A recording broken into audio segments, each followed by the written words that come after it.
Hello everyone and welcome to another edition of Scamperton Model Railway. It's just a short update on various things and also something I'd like to call out as well, because I don't agree with this, and I think this is a bad thing for the second-hand market in general. But first off, I'd like to say a big thank you.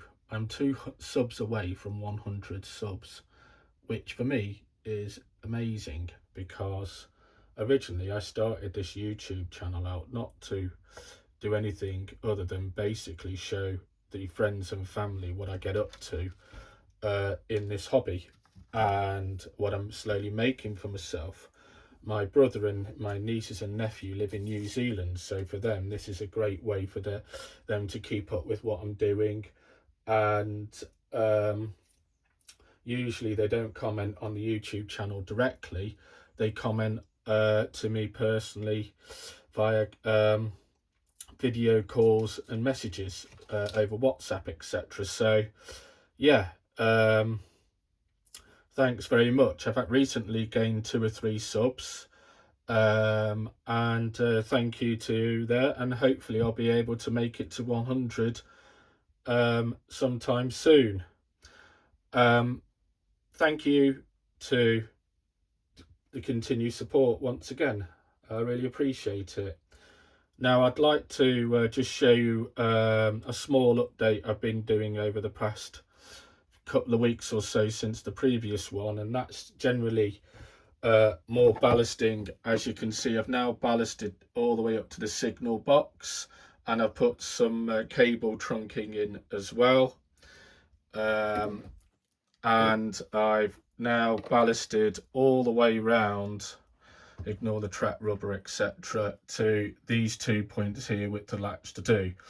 I'm going to do those in the next 2 or 3 weeks, but I'm also had a bit of an issue with ballasting around here, as the glue took ages to dry, and so I'm going to, as you can see, I've had to redo it in parts, getting the old warm soapy water out and soaking the crap up, and then relaying the ballast. So I'm going to wait a little while and redo that in a couple of weeks time, probably closer to Christmas when I'm off, and I will get the old fan eater out and blow some warm air over it just to start to dry it out. The big change on this side of the layout is these 2 banks over here and over here. I took the old ones up because I wasn't happy. As I'd mentioned previously, that was a small project I wanted to do, and I got some leftover Celotex insulation foam out and made my 2 mounds, got some static grass, and just went on a few YouTube channels like Heat and Logs Junction and a couple of others, and just watched how they did it, and I've tried to follow it as best as I can. Donington Castle, thank you. I'm just going to put that here. You'll see that I've put some ivy, get some brightness, growing up the side. I'm not too sure if it's too thick or not, but I did follow his way of doing it, and it does come out well, but I don't know if I want to redo it because it looks a bit too thick, not height wise, but the actual thickness, as you can see, going up the side. But we'll see, I might leave it there. It's only black tacked on for now, so I haven't committed beyond having to spend ages ripping it out, so that's good. This side, as you can see, has come out well. I'm going to put some more bushes along there, and then this little triangle here needs to be filled in. But what I'll do is I'll get some tracing paper, mark out the area, and then cut some foam board, and then put some foliage and whatever down over there, and lead it into this corner so it looks like overgrown brambles and what have you over there.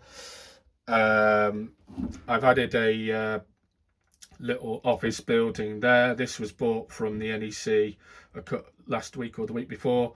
Yeah, was it last week? Yes, it was last week. And this is New Junction's porter cabin. I bought it off one of the people who sells his items. I'll move this out of the way. This has got lights in it, but I've deliberately not stuck the roof on, and that's because I might add some furniture, but that's coming along nicely. So yeah, just a short update in terms of what I've been up to. For the most part, it's not actually not wanting to do various bits, but it's just waiting for it to all come out and dry, hurry up and dry, which obviously with it being really cold these last couple of weeks, I couldn't have possibly started ballasting at the worst time, but there you are, you live and learn.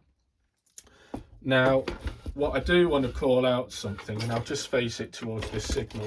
Actually, no, I won't. I'll face it towards this loco here, because this is part what I'm wanting to talk about. So that loco there is made by Acura Scale, and it's a brilliant loco. One of their updated Hattons, who they bought the tooling off. And I can't fault it. Runs like a dream, sounds well, controls well, and just goes on around the layout like no tomorrow. And as you can see, it's currently hooked up to 10 Commandant's track cleaner. But the reason I'm showing this as an example is that one of those locos in the Evening Star livery setup a few months back came up on the Rails of Sheffield website second hand, and instead of Rails selling it cheaper than the brand new price of £270, they were selling it for £430. And at the time I called this out to Brian Finnerton of Finnerton Central, who obviously is quite passionate on the second hand market, and he got in touch with Rails, and they said, oh well, it's just what the market's willing to pay, it's what because it's a limited edition, etc., yada yada yada. Now I thought that was a little bit crazy at the time, and then recently, well actually when was it must have been about Wednesday or Thursday of this week gone, a chap called Matt's Train Shop went and bought a massive amount of some items from some guy's layout, who obviously I don't know, either passed away or whatever, but he got them from an auction site. And including that in that pack box was a Acura Scale Caledonian sleeper coaches, and it's the box of 6. And on the Acura Scale website they still show the price of £270, even though it's sold out. Now this guy on his eBay shop is currently selling that box, advertising as brand new, never been used, for £875. That's a £100 per coat price increase on what they were sold by Acura Scale. And for me, that is just plain wrong. And it ruins the second-hand market, because that kind of inflation just is not there. When I messaged him to ask him what his justification for that price hike was, he's never got back to me. When he first showed on his YouTube video that he got these things and he was going to go on eBay, I actually asked him commented on his YouTube channel at the time and said, what were you looking to price? And he said, well, I'm not sure yet. I'm going to go on eBay and see what the market sells these things for. Now, I know that eBay can be mad with prices, and you get a lot of scalpers, and you see a lot of people adding £20 to £30 on items just because they can. They've scalped. Effectively, the practice is called scalping, where they buy these things brand new with no intention of running them. They just want to sell it for a bit of a profit. I don't agree with it, but it is what it is. But in this instance, this is not selling it for a profit. This is just ripping people off, because the coach is, whilst made by a really good company, got a lot of good press. Some people said the lights weren't quite bright enough inside, the interior detailing was still good, yada yada yada. They are not worth £100 more than what they were sold 3 years ago. So I'm calling it out. I probably will get rebuked by everyone. I'm not, bothered about that. Probably will. I'm a small YouTuber. I've got yada yada yada, but I still don't agree with this practice because it's not good for the second-hand market. It's not good for modern railways in general because it will increase this myth of modern railways being too expensive.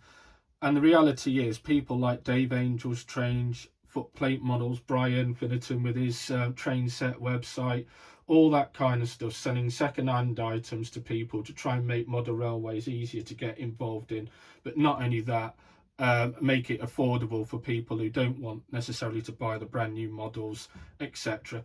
This undermines all of that by somebody just coming in, seeing, oh, look, I'll make a massive profit. Look at this. I can really go to town on this. I can really get, get my money back and then some. And then, if you've gone and paid over the odds on another auction site, that's your lookout.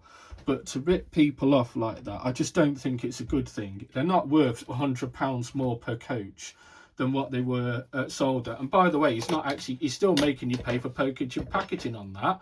Now, I know it's £4, but that takes it to £879. So no, it's not a good thing. I've got a feeling Scale will be releasing a second batch of these things, and I hope they do because I've been after a pack, but I'm not paying £875 for them.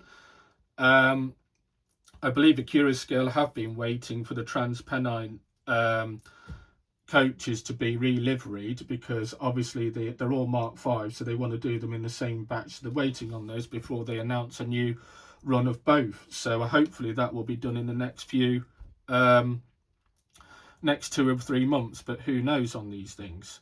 What I will say is, and again, I just think this is a bad practice. I don't like calling people out. Everybody has to make a living and all of that, but to mark them up to such a level is a bad thing. It only brings this myth that model railways are inaccessible for most and are too expensive when they're not. But the second-hand market is there for a reason.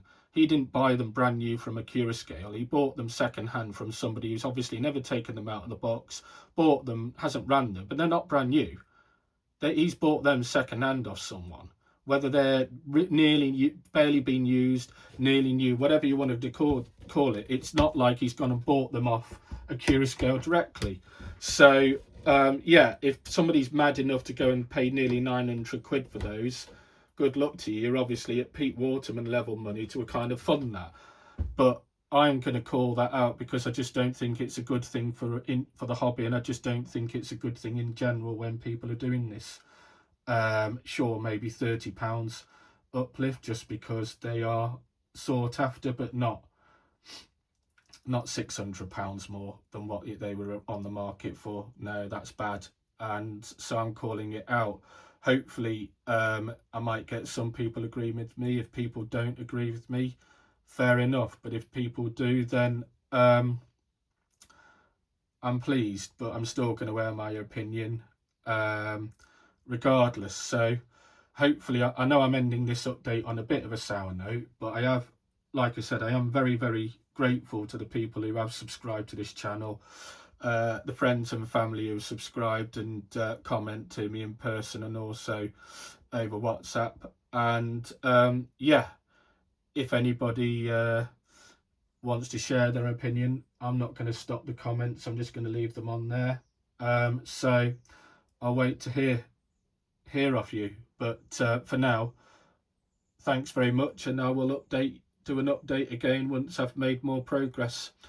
I'll probably do the next update actually will mostly be on the station plus that corner over there where I highlighted just over here. I'm going to sort that out over the next couple of weeks, and then I'll do a big update on the station. But for now, thanks very much, and hope you all stay safe and have a good couple of weeks. Bye bye.